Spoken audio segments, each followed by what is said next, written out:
Bonjour à tous, j'espère que vous allez bien. Donc aujourd'hui, nous allons nous intéresser à l'un des piliers de l'apprentissage de l'algorithmique, l'algorithme de tri à bulles ou bubble sort en anglais. C'est souvent le premier algorithme de tri que l'on apprend, non pas pour sa vitesse, mais pour sa logique très intuitive. Voyons ensemble comment il fonctionne. Le concept fondamental de l'algorithme de tri est basé en trois étapes: la comparaison, l'échange et la répétition. Dans la partie de comparaison, on ne regarde pas toute la liste d'un coup. On se concentre uniquement sur deux voisins, l'élément actuel et le suivant. On se pose une question simple: est-ce qu'ils sont dans le mauvais ordre ou le bon ordre? Si celui de gauche est plus grand que celui de droite, on les inverse. La répétition, c'est un processus qui continue sur toute la liste encore et encore jusqu'à ce que tout soit parfaitement rangé. Pourquoi ce nom étrange de tri à bulles? Imaginez un verre d'eau gazeux.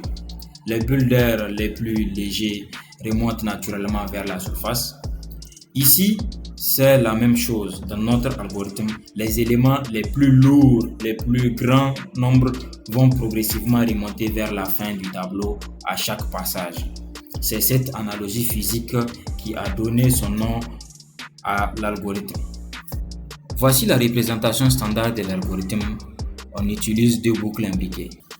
Donc pour expliquer ce bout de code, voilà notre boucle externe et notre boucle interne. Cette boucle externe, c'est elle qui fait les passages.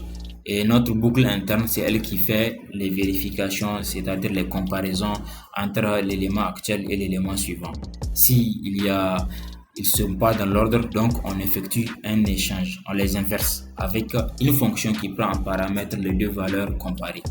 Et s'il y a eu un changement, sur place, on doit modifier notre variable booléenne, c'est-à-dire échange qui prend vrai. Et sinon, s'il n'y a pas eu d'échange, là, on ne va rien faire, on va arrêter le tri, c'est-à-dire tout est parfaitement dans l'ordre. Ici, par exemple, si on prend cette liste 5, 1, 4, 2 et 8. Notre première comparaison se fera entre 5 et 1. On sait que 5 est supérieur à 1, donc on les échange. Notre deuxième comparaison se fait entre 5 et 4 et on sait que 5 est supérieur à 4, donc on les échange. Dans notre troisième comparaison, ça se passe entre 5 et 2. Donc on sait que 5 est supérieur à 2, on les échange aussi. Dans notre quatrième comparaison, là on voit que 5 n'est pas supérieur à 4, donc il n'y aura pas d'échange. Comme vous pouvez le constater, le 8 est maintenant à sa place finale, c'est-à-dire remonté à droite. Merci infiniment d'avoir regardé cette vidéo jusqu'à la fin et si vous avez des questions,